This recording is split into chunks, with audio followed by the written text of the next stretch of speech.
সুপ্রিয় শিক্ষার্থী, তোমাদের সবাইকে সাদর আমন্ত্রণ জানাচ্ছি আজকের অনলাইন ক্লাসে। আমরা গত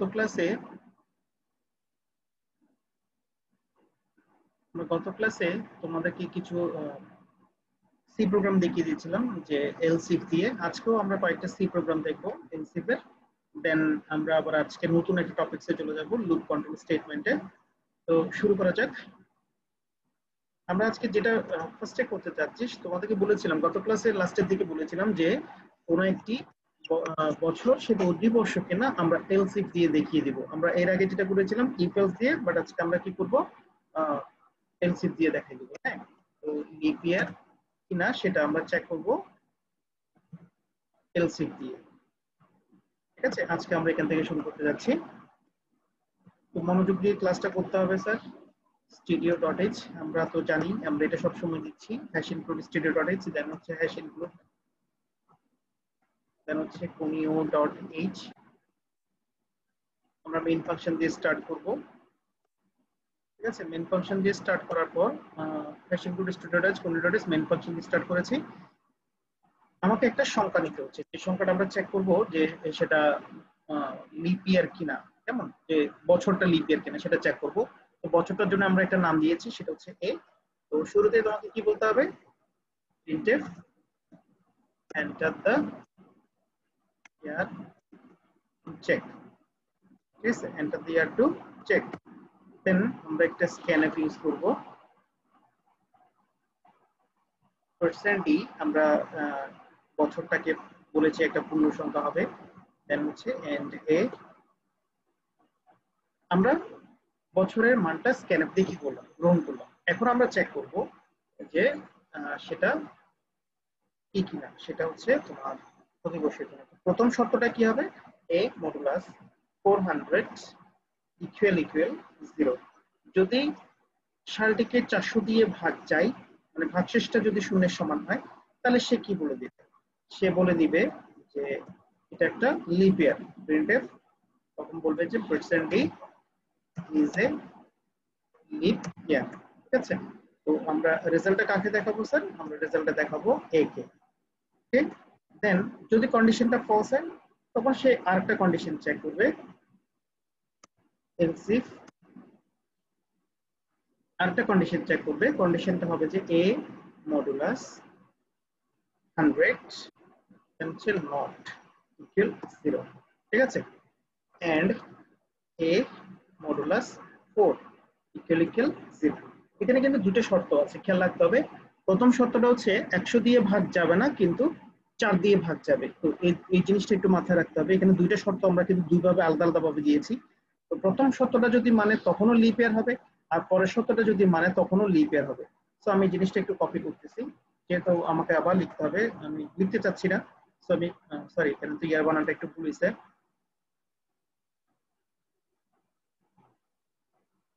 ঠিক আছে, তাহলে এই কন্ডিশনটা ট্রু হইলে এটা করবে, এই কন্ডিশনটা ফলস হলে এটা না করে এখানে চলে আসবে। এখানে চলে এসে কন্ডিশনটা ট্রু কিনা সে চেক করবে, যদি ট্রু হয় তাহলে এটা বলবে। তো এটাও যদি ফলস হয়, মানে কন্ডিশনটা ট্রু না হয়, তাহলে তো 12 নম্বর লাইনটা করবে না। না করে সে কি করবে, না করে সে রেজাল্ট দেখা দিবে কাকে, এলস দিয়ে। এলস দিয়ে বলবে যে %d is not a leap year। তাহলে দেখো, আমরা আগে করেছিলাম ইফ এলস দিয়ে, তখন কি করেছি, এইটা এবং এটা থেকে যে কোনো একটা মানলে হয়, সো এদের দুইজনের মাঝখানে আমরা একটা অর অপারেটর দিয়েছিলাম। আর যেহেতু আমাকে বলেছে এলস ইফ দিয়ে করতে, সো আমরা কি করবো, ইফ দিয়ে একটা কন্ডিশন দিব, এলস ইফ দিয়ে আরেকটা কন্ডিশন দিব। তারপরে দুটোটার মধ্যে কোনোটাই না হলে এলস দিয়ে সে কি করবে, ডিফল্ট ভাবে যেটা পাচ্ছে সেটাকে সে রেজাল্ট হিসেবে দেখাই দিবে। তাহলে আমার প্রোগ্রামটা শেষ, আমি কি লিখবো এখন, গেট ch। ঠিক আছে, এখন আমরা এটাকে একটু সেভ করে নেব। সেভ করে নিচ্ছি, নেওয়ার পর এক্সিকিউটে গেলাম, কম্পাইল করলাম, কোনো ভুল পাচ্ছি না। সো আবার এক্সিকিউটে যাব, দেন আমরা রান করব। এখন একটা সাল নিচ্ছি 2016 সাল। তাহলে এটা কি বলছে, ইজ এ লিপ ইয়ার, এটা অধিবর্ষ। ঠিক আছে, এরপরে আমরা আরেকটা সাল নিব 2019 সাল, লাস্ট ইয়ার যেটা গিয়েছে। ইজ নট এ লিপ ইয়ার, এটা কি নয়, লিপ ইয়ার নয়। তাহলে ঠিকঠাক মতো আমাদের রেজাল্ট দেখাচ্ছে।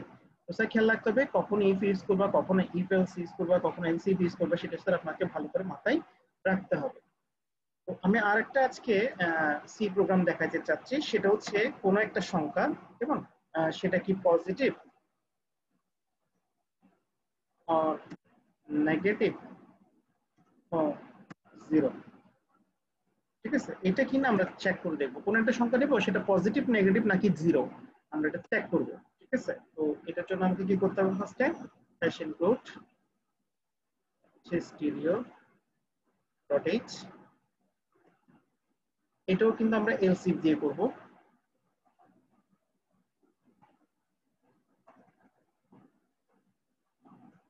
Dot H main function start. ঠিক আছে, তো আমরা ইন্ট এ, আমরা যে সংখ্যাটা চেক করবো সেটাকে নাম দিলাম এ। তো এটা আগে মানটা আমাকে গ্রহণ করতে হবে। গ্রহণ করার আগে আমি কি বলবো? the number to check, enter the number to check। ঠিক আছে, আমরা এটা এন্টার করতে বললাম এবং নিব অবশ্যই তার মাধ্যমে, স্ক্যানফ এর মাধ্যমে। তো এখানে % ডি হবে প্রথমে, কমা দিয়ে এন্ড এ, মানটা কার জন্য নিচ্ছি সেটা একটু মাথায় রাখতে হবে। কোটেশন মার্কের ভিতরেই হচ্ছে % ডি, কমা দিয়ে এন্ড এ। ঠিক আছে, তো enter the number to check গেল। তাহলে এবার আমরা চেক করব যে ইফ এর মানটা তার চেয়ে বড় কিনা, শূন্যের চেয়ে বড় কিনা। যদি হয়, তুমি এর যে মানটা নেবে সেটা যদি শূন্যের চেয়ে বড় হয়, তাহলে তুমি কি বলবা? প্রিন্টএফে বলবে যে % d is a positive number, হচ্ছে ধনাত্মক সংখ্যা। ঠিক আছে, তো % d জায়গায় রেজাল্টটা কাকে দেখাবো? একে দেখাবো। আর যদি না হয়, তাহলে এলস ইফ দিয়ে আবার আরেকটা কন্ডিশন চেক করবে যে সে এর মানটা শূন্যের চেয়ে ছোট কিনা। যদি হয়, তাহলে সে কি করবে? কন্ট্রোল সি কপি করতেছি। তাহলে সে কি করবে? % ইজ এ তখন পজিটিভ বলবে না, তখন এটাকে কি বলবে? নেগেটিভ বলবে, নেগেটিভ নাম্বার। ঠিক আছে, আর যদি পজিটিভও না হয় নেগেটিভও না হয়, তাহলে তো আমরা জানি যে এটা কি হবে। তখন আমরা বলে দিব % ইজ, অথবা শুধুমাত্র এটাকে লিখি, এটা এত কিছু না দেই, তখন আমরা বলবো কি জিরো। হ্যাঁ, তখন তো % বলার দরকার নেই, এটা হচ্ছে কি জিরো, তখন আর এটা লাগবে না। ওকে, দেন শেষ, আমার প্রোগ্রামটা শেষ। get ch বলি সেকেন্ডে বানানটা,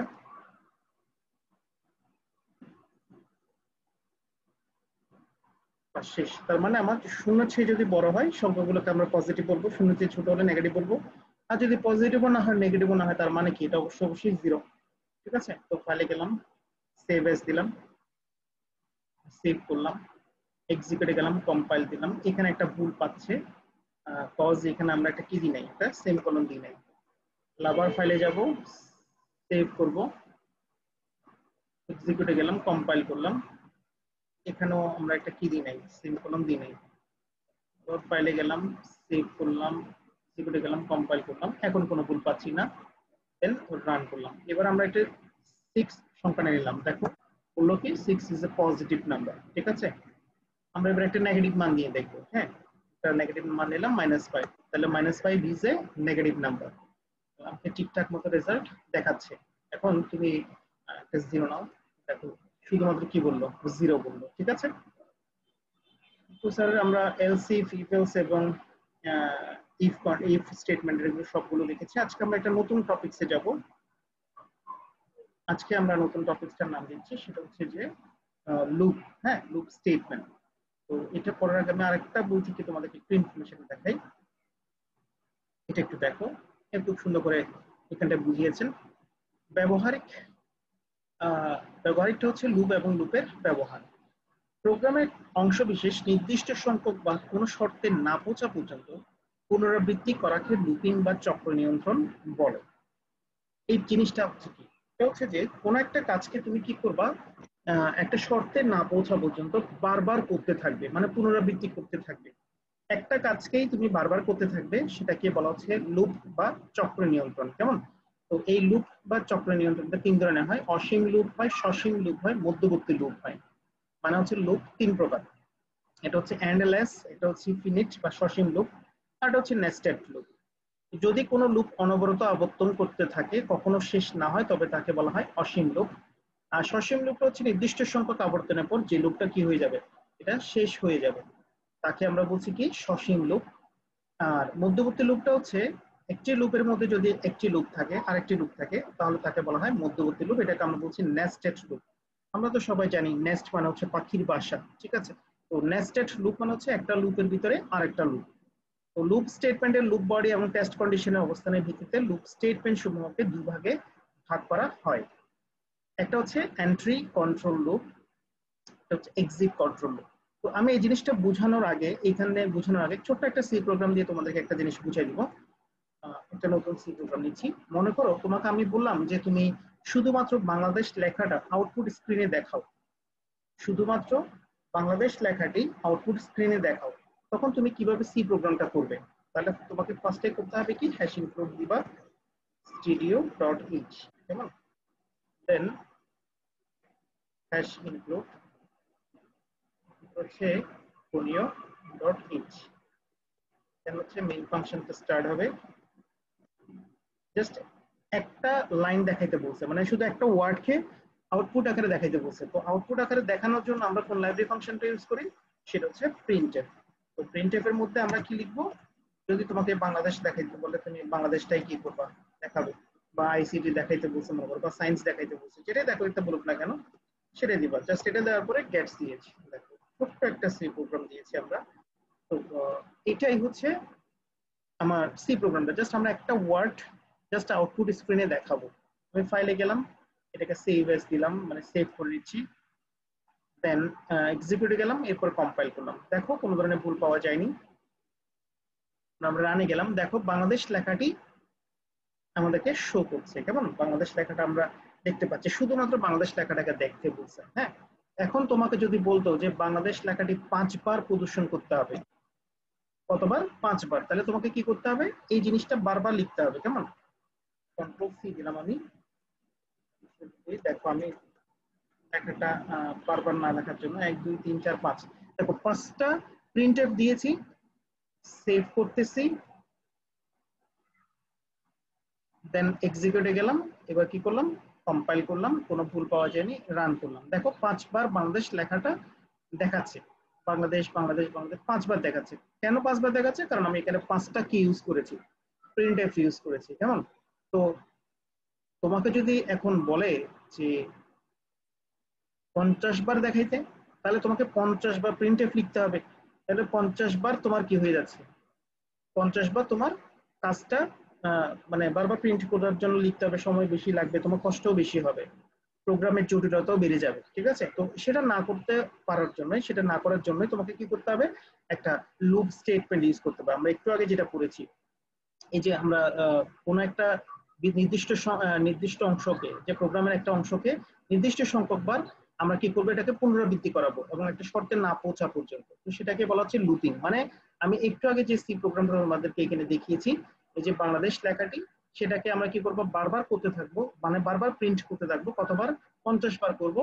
এবং ওই কাজটাই করতে থাকবে যতক্ষণ পর্যন্ত একটা শর্তে না পৌঁছায় পারে। শর্তটা হচ্ছে আমি 51 বার করবো না, 50 বার করবো, এটাই হচ্ছে একটা শর্ত। তো সেটার জন্য সি প্রোগ্রামটা কিরকম হবে আমি তোমাদেরকে আবার একটা নতুন করে করে দিচ্ছি এখানে পাশে। জাস্ট আমি এটা একটু কপি করে নিই।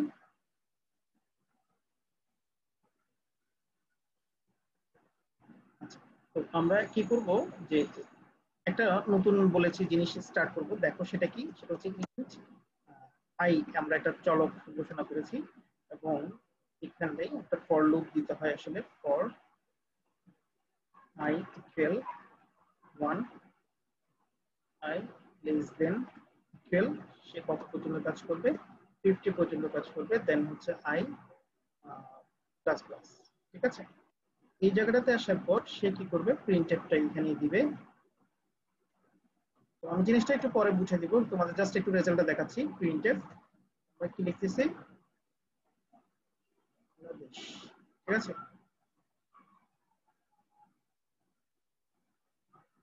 সেমিকোলন দিলাম, প্রোগ্রাম থেকে বের হয়ে যাবে, দেন সে কি দিবে, গেট সেট, ঠিক আছে? এবার আমরা এটা একটু সেভ করে নিচ্ছি।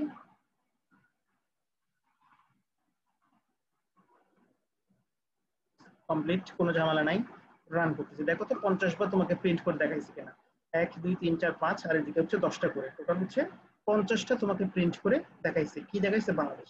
তাহলে খুবই সিম্পল, দেখো 50 বার বাংলাদেশ লেখাটাকে প্রিন্ট করছে, বাট সে কি করে নাই, সে কিন্তু একবারই প্রিন্টএফ লিখছে। তাহলে এই কাজটাকে বারবার হচ্ছে কার জন্য? এই জিনিসটার জন্য হচ্ছে, ফর লুপটার জন্য হচ্ছে। এখানে একটা ফর লুপ ইউজ করা হয়েছে, যেখানে আয়ের মানটা আমরা 1 দিয়েছি, 50 পর্যন্ত কাজ করতেছে, আই প্লাস প্লাস মানে প্রতিবার এক এক করে বাড়তেছে। এই জিনিসটা তোমাকে আমি পরে বুঝিয়ে দিচ্ছি, জাস্ট মাথায় এটা রাখো যে এই কাজটার জন্য এই কাজটা কি করতেছে, বারবার করতেছে। যখন আয়ের মানটা 51 হয়ে গেছে তখন কিন্তু আর কাজ করতেছে না, তার মানে শর্তে না পৌঁছা পর্যন্ত আমার কথা ছিল, বলছিল যে কোনো শর্তে না পৌঁছা পর্যন্ত পুনরাবৃত্তি করাকে লুপিং বা চক্র নিয়ন্ত্রণ বলা হয়। সেই লুপকে আবার কয় ভাগে ভাগ করা যায়? 3 ভাগে ভাগ করা যায়, সেটা নিয়ে আসতেছি। তো এখানে আমরা এটাই করছি যে এই কাজটাকে বারবার করছি, এখানে শর্ত একটা দিয়ে দিয়েছি, এটার সাপেক্ষে কাজটা বারবার করছে। তো একটা কাজকে একাধিকবার করার জন্য যেটা আমাকে হেল্প নিতে হবে সেটা হচ্ছে যে ফর লুপ বা লুপের নিতে হবে। ফর লুপ আছে, হোয়াইল লুপ আছে, ডু হোয়াইল লুপ আছে, তারপর আরো দুইটা আছে, ইফ কোড স্টেটমেন্ট দিয়েও করা যায়। তো সে কাজগুলো আমরা পরে আস্তে আস্তে ধাপে ধাপে দেখবো। এবার আমরা একটু থিওরিটিক্যালে যাই। তো আমরা বলেছি যে লুপ স্টেটমেন্ট গুলো আবার দুই ধরনের, যেখানে টেস্ট কন্ডিশনটার উপরেই ভিত্তিতে এগুলোকে ভাগ করা হয়েছে। তার মানে একটা হচ্ছে এন্ট্রি কন্ট্রোল, একটা হচ্ছে এক্সিট কন্ট্রোল। কোনটা কি রকম? যখন তোমার কন্ডিশনটা আগে চেক হবে, যেমন দেখো এখানে ফর এর পরে এখানে একটা কন্ডিশন দিয়েছি যে I less than equal 50, I এর মানটা কি 50 এর সমান বা ছোট কিনা সে চেক করতেছে। তাহলে কন্ডিশন চেক করার পরে যদি কাজ করে তখন তাকে বলবো আমরা এন্ট্রি লেভেল, আর এই কাজটা করার পরে যদি কন্ডিশন চেক করে তখন তাকে আমরা বলবো এক্সিট লেভেল। তাহলে একটা হচ্ছে এন্ট্রি লেভেল আর একটা হচ্ছে এক্সিট লেভেল, ঠিক আছে? তো দুইটা দুই ধরনের। এন্ট্রি কন্ট্রোল লুপে লুপ বডির নির্বাহ শুরুর আগেই টেস্ট কন্ডিশন কি করা হয়? যাচাই করা হয়। তো কন্ডিশনটা সত্য না হলে লুপ বডি কি হয় না? সম্পাদিত হয় না। এন্ট্রি কন্ট্রোল লুপ নির্বাহের জন্য প্রধানত দুটি স্টেটমেন্ট ব্যবহার করা হয়, তাহলে সেটাকে বলা হচ্ছে ফর এবং হোয়াইল। তোমাদের এমসিকিউতে একটা কোয়েশ্চেন আসতে পারে যে এন্ট্রি কন্ট্রোল লুপ কি কি, ফর এবং হোয়াইল, এটা মাথায় রাখতে হবে। আর এক্সিট কন্ট্রোল লুপটা হচ্ছে, এক্সিট কন্ট্রোল লুপে প্রথমে একবার লুপটা কি হয়ে যাবে? নির্বাহক হয়ে যাবে, তারপর টেস্ট কন্ডিশনটা কি করা হয়? যাচাই করা হয়। এখানে আগে টেস্ট কন্ডিশন যাচাই করবে, করার পরে সে কি করবে? লুপ বডির কাজটা করবে। আর এখানে লুপ বডির কাজটা আগে একবার হয়ে যাবে। এখন তোমার কোয়েশ্চেন থাকতে পারে স্যার লুপ বডি জিনিসটা কি? লুপ বডি মানে হচ্ছে যে এই দেখো ফর এর পরে আমরা একটা সেকেন্ড ব্র্যাকেটের শুরু, সেকেন্ড ব্র্যাকেটের শেষ, এই জিনিসটাকে বলা হচ্ছে লুপ বডি। মানে ব্র্যাকেটের ভিতরে যাই থাকবে সেটাকে বলা হয় লুপ বডি। এটা আগে কাজটা করার আগে কন্ডিশন চেক করতেছে, ফর এর মধ্যে বা হোয়াইলের মধ্যেও করবে, কিন্তু ডু হোয়াইলের মধ্যে এই কাজটা আগে হবে, দেন কন্ডিশনটা চেক করবে, সেজন্য এটাকে বলা হচ্ছে এক্সিট কন্ট্রোল লুপ, ঠিক আছে? তো কন্ডিশন সত্য না হলে লুপ বডি সম্পাদিত হয় না। এক্সিট কন্ট্রোল লুপের স্টেটমেন্ট হলো ডু হোয়াইল। সুতরাং সি প্রোগ্রামে 3 ধরনের লুপ স্টেটমেন্ট ব্যবহৃত হয়, একটা হচ্ছে ফর, একটা হচ্ছে হোয়াইল, একটা হচ্ছে ডু হোয়াইল স্টেটমেন্ট। তো এবার দেখো যে সি প্রোগ্রামে কোনো স্টেটমেন্ট দুইবার ততোধিকবার সম্পাদনের জন্য ফর স্টেটমেন্টটা ব্যবহার করে, মানে ফর লুপ গঠনটা কিভাবে করে, ঠিক আছে? তো ফর লুপের গঠনটা বোঝানোর আগে আমি তোমাদেরকে এখানে একটা জিনিস দেখাই, যে আমরা একটু আগে রেজাল্ট দেখছিলাম স্যার এখানটায়, এই দেখো রানে এর লেখাগুলো সবগুলো পাশাপাশি আসছে। তুমি যদি চাও যে নিচে নিচে আনতে, তাহলে জাস্ট এই জায়গাটাতে একটা ব্যাকস্ল্যাশ এন দিতে হবে। একটা যদি ব্যাকস্ল্যাশ এন দাও তখন লেখাগুলো নিচে নিচে আসবে। আমরা একটু দেখি চেক করে, হ্যাঁ? দেখো লেখাগুলো নিচে নিচে আসছে। ব্যাকস্ল্যাশ এন দেওয়া মানে হচ্ছে নিউ লাইন থেকে স্টার্ট হওয়া, এটা খেয়াল রাখবা। আর যদি তুমি ব্যাকস্ল্যাশ এনটা না দাও তাহলে লেখাগুলো সব কোথায় থাকবে? পাশাপাশি থাকবে। এবার আমরা একটু ফর লুপটা তোমাদেরকে বুঝিয়ে দিব। ফর স্টেটমেন্ট, হ্যাঁ, বা ফর লুপ, যে সি প্রোগ্রামে কোন একটি স্টেটমেন্ট দুই বা ততোধিকবার সম্পাদনের জন্য ফর স্টেটমেন্টটা ব্যবহার করা হয়। সাধারণত কোনো ভ্যারিয়েবল ব্যবহার করে ফর লুপের আবর্তন সংখ্যা গণনা করা যায়। এরূপ ভ্যারিয়েবলকে কাউন্টার ভ্যারিয়েবল বলে। ফার্স্টে কাউন্টার ডিক্লারেশন করতে হবে। একটু খেয়াল করে দেখো তো, আমি একটা ফার্স্টে কাউন্টার ডিক্লেয়ার করছি। কাউন্টার মানে তুমি যে বললা না যে একটা কাজকে করতে হবে বারবার, তোমাকে আমি বলেছি যে একটি কাজকে বারবার করবে তার সাপেক্ষে শর্ত সাপেক্ষে। তো কতবার করতেছে এটা তো কাউন্ট করতে হবে। সেটা কাউন্ট করার জন্য একটা চলক ঘোষণা করছি, সেটার নাম দিচ্ছি আমরা কাউন্টার, ঠিক আছে? কাউন্টার মানে কতবার হচ্ছে সেটা কাউন্ট করার জন্য। এবং কাউন্টারের মানটা আমরা কত দিয়েছি? 1। কেন 1 দিয়েছি? তুমি যদি চাও যে এখানে 50 দিবা, দাও, কোনো সমস্যা নাই, 50 দাও, কিন্তু সে কত পর্যন্ত কাজ করবে? 100 পর্যন্ত কাজ করবে, ঠিক আছে? 100 পর্যন্ত মানে 50 থেকে 100 পর্যন্ত মাঝখানে কয়বার? 50 বার। সে 50 বারই কাজ করবে কিন্তু, তার মানে ডিপেন্ড করতেছে এখানে মান দেওয়াটা তোমার উপরে। তুমি যদি এটা 10 দাও তাহলে সে কতবার করবে সেটার সাথে এটা মিল রেখে তোমাকে কাজ করতে হবে। তার মানে এখানে তোমাকে দিতে হবে কত, 60।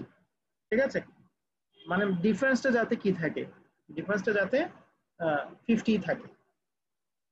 এবার আসি, তো বলছে যে কোন সাধারণ ভ্যারিয়েবল ব্যবহার করে ফর লুপের আবর্তন সংখ্যাটা কি করা যায়, গণনা করা যায়। এইরূপ ভ্যারিয়েবলকে কাউন্টার ভ্যারিয়েবল বলে। ফর স্টেটমেন্টের ফরম্যাটটা হচ্ছে এটা, একটা কাউন্টার ডিক্লেয়ার করতে হবে, দেন ফর এর মধ্যে ইনিশিয়াল ভ্যালু দিতে হবে। ইনিশিয়াল ভ্যালু মানে কাউন্টারের জন্য একটা মান দিতে হবে। এই যে একটু আগে আমি বলেছি যেখানে আমি একটা মান দিচ্ছি, মানটা তুমি তোমার মতো করে যেভাবে ইচ্ছে সেভাবে দিতে পারো।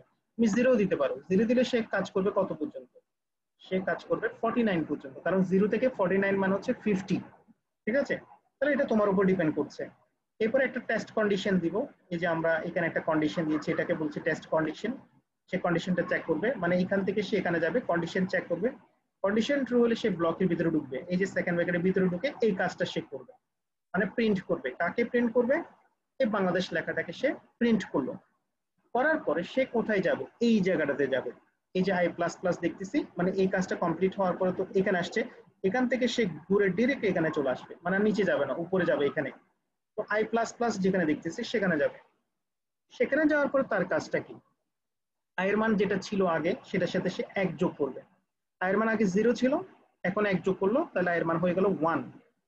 1 করার পরে সে কই যাবে, সে কিন্তু আবার টেস্ট কন্ডিশনে যাবে, মানে টেস্টটা চেক করতে যাবে 1 এর মানটা 49 এর চেয়ে ছোট আছে কিনা। যদি ছোট থাকে, মানে কন্ডিশনটা 1 তো 49 চেয়ে ছোটই, সো আবার সে এখানে ঢুকে আবার বাংলাদেশকে প্রিন্ট করবে, ঘুরে আবার এখানে আসবে, এর মান করে দিবে 2। 2 49 এর তুলনায় কি আছে, ছোট আছে, তার মানে কন্ডিশন ট্রু হয়। তাহলে সে আবার কোথায় যাবে, এখানে যাবে, প্রিন্ট করবে, করার পরে সে আবার কোথায় যাবে, আবার এখানে এর মান 3 করবে, তারপর আবার এখানে আসবে যে 3 মানটা 49 এর চেয়ে কি আছে, ছোট আছে কিনা। এটা করার পরে সে আবার কোথায় আসবে, এই প্রিন্টএফ এর এখানটায় আসবে। তাহলে সেটাও আবার কি করলো, সে চেক করে দেখলো। ঠিক আছে, তো এটা চেক করার পরে সে কই যাবে, আবার এখানে আসবে। তাহলে এইভাবে করতে করতে সে কত পর্যন্ত যাবে, আয়ের মান 49 পর্যন্ত করবে, কারণ 49 এর সমান পর্যন্ত সে কাজ করবে। আয়ের মানটা যখন 50 হয়ে যাবে, 50 49 এর সমান বা ছোট, কন্ডিশন কি হয়ে যায়, 50 তো 49 এর চেয়ে ছোটও না সমানও না, তার মানে কন্ডিশনটা ফলস হয়ে যায়। যদি ফলস হয়ে যায় তাহলে এই কাজটা সে করবেন না, না করে কোথায় আসবে, এখান থেকে বের হয়ে আসবে, মানে ব্লক থেকে বের হয়ে সে গেট সিএসএ মানে প্রোগ্রামটা শেষ, এটা বুঝাই দিবে। ঠিক আছে, তো এভাবে সি প্রোগ্রাম বা ফর লুপ গুলো কাজ করে সি প্রোগ্রামের মধ্যে। তো এটা হচ্ছে ডিক্রিমেন্ট আর ইনক্রিমেন্ট, মানে বলেছে যে টেস্টে করে হয় ডিক্রিমেন্ট থাকতে পারে নতুবা ইনক্রিমেন্ট থাকতে পারে। তো কখন ডিক্রিমেন্ট কখন ইনক্রিমেন্ট দিব আমরা, মনে করো এটা তো আমরা আই প্লাস প্লাস মানে ইনক্রিমেন্ট করতেছি, যদি তুমি এখানে মাইনাস মাইনাস দাও তার মানে ডিক্রিমেন্ট করো, তাহলে তোমাকে এখানে একটু বড় থেকে সংখ্যা দিতে হবে। সাপোজ এটা আমি 50 দিচ্ছি, ঠিক আছে, তখন তুমি এটা কত করে দিবা, সেটা 1 করে দিবা, আর তখন এটা কি হবে, গ্রেটার দেন হবে, লেস দেন হবে না, গ্রেটার দেন হবে। তাও দেখো তো 50 বার হয় কিনা, আয়ের মানটা 50, 50 একের তুলনায় বড় আছে, তাহলে কন্ডিশন ট্রু হয় বলে এখানে যাবে, দেন ঘুরে এসে আয়ের মান 1 কমাই দিবে 49, 49টা 50 এর তুলনায় সরি একের তুলনায় বড় আছে, তো আবার করবে। এভাবে করতে করতে সে 1 পর্যন্ত করবে, 0 যখন চলে আসবে তখন আর করবে না। তার মানে এখানে যে জিনিসটা দেওয়ার সেটা সম্পূর্ণ ডিপেন্ড করছে তোমার উপর, তুমি কিভাবে দিতে চাও। এখানে ছোট মান দিলে এখানে ডিফারেন্সটা কত ডিফারেন্স সেটাকে আইডিয়া করে এখানে মানটা বসাইতে হবে, আর ছোট মান দিলে অবশ্যই ইনক্রিমেন্ট হবে, আর যদি বড় মান দাও ছোট আসতে হয় তাহলে ডিক্রিমেন্ট হবে। ঠিক আছে, আচ্ছা, এটা হচ্ছে কাজ। আর পাশে একটা ছোট দেখো তোমার একটা ফ্লো চার্টের মতো দেওয়া আছে, যে ইনিশিয়াল ভ্যালুটা দেখো কন্ডিশন চেক করবে, হইলে কন্ডিশন যদি ট্রু হয় কোড ব্লকটা করবে, দেন ইনক্রিমেন্ট আবার কন্ডিশন, মানে দেখো ফার্স্ট এখানে দিলো, দেন টেস্ট কন্ডিশন চেক করলো, দেন স্টেটমেন্টের কাজটা করলো, এই যে কোড ব্লক এটা করলো, করার পরে সে আবার এখানে চলে যাচ্ছে, সেখান থেকে আবার এখানে আসতেছে, আবার এখানে আসতেছে। তাহলে এই কাজটা বারবার হতে থাকতেছে যতক্ষণ পর্যন্ত কন্ডিশনটা কি না হয়, ফলস না হয়। এভাবে অ্যাকচুয়ালি কাজ করা হয় স্যার। তো ফর স্টেটমেন্টের আমরা অনেকগুলো সি প্রোগ্রাম দেখবো, যেগুলো খুবই ইম্পর্টেন্ট, পরীক্ষায় যেগুলো আসে বারবার সেগুলো আমরা চেক করে দেখবো। তো আজকে ক্লাসটা আমি এতটুকু রাখতেছি, তোমরা একটু বাসায় ভালো করে এগুলো পড়ালেখা করিও, তাহলে তোমরা পরের ক্লাসটা ভালোভাবে বুঝবা।